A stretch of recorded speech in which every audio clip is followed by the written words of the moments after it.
We do have to start today's show with the incredibly sad news that former One Direction star Liam Payne has died aged 31. This news just broke overnight. I'm sure you're aware of it. Crowds are continuing to gather outside the Buenos Aires hotel where he apparently spent his final hours, and tributes are continuing to pour in. Katie, it's an incredible response. We're seeing must be phenomenally difficult for the family to see this sort of being played out in real time. But also he had such devoted fans who are clearly feeling it. Yeah, I mean, I think like everybody, I was shocked and incredibly saddened to hear of somebody so young passing away. And my first thoughts went to his son. His son's exactly the same age as my youngest daughter. And, you know, how that would feel for our family if they lost their father. But I think you're right. It's a grieving of our nation, because a bit like when Matthew Perry passed away, you know, he was a generational hero for my age. We grew up watching Friends, and I think so many people formed friendships and relationships, and, you know, they were 14 when Liam was 14 in the X Factor, and they grew up with him. So they've lost somebody that was always there.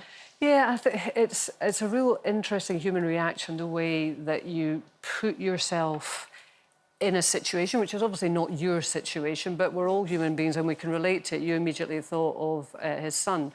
I think of his mum. Right. You know, because he's the age he could be my son, you know, and I think you go to that place that you just find that human connection, don't you? I mean, did you cross paths with him over the years? Crossed paths a couple of times, and obviously I remember vividly, you know, the X Factor journey. I was following that through, and I was a fan of the band. It is so tragic. The first thing that I thought of this morning was that over the last couple of weeks, my algorithm on social media has been like very full of videos of him, people speculating, you know, taking the mick, whatever. And this is not me speculating around what's happened, but why can't we just leave people alone? If, like, you know, if someone's acting in a way that it seems unusual, there's probably a reason, and maybe making fun of them for viral content is probably not the best approach. I just think that sometimes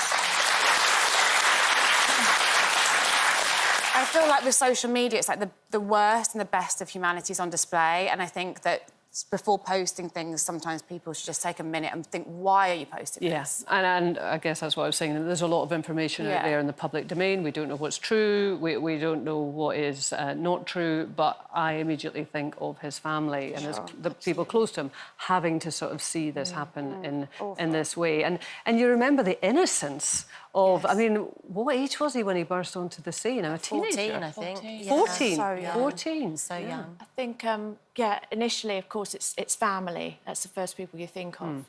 And then you're thinking about his career and the joy that he brought to so many. Rod was performing at the Royal Albert Hall. It was an amazing event, 200 performers. And it was a year after the boys, X Factor, had come off of the show, you know, and they were this incredible band, young lads full of life and looking up to Rod, and Rod, you know, in his ability to kind of help young ones come through the industry and paving ways for people. It was a magical moment, you know, to see them on their journey, and he had so much more to give. It's just tragic, really sad, really sad. Yeah, I think it also reminds you that, you know, the dream these days is to be rich and famous and a celebrity, but it's sometimes not an easy path to take, and can raise its own challenges. So we certainly wish his friends and family the strength that they will need at a really, really difficult time.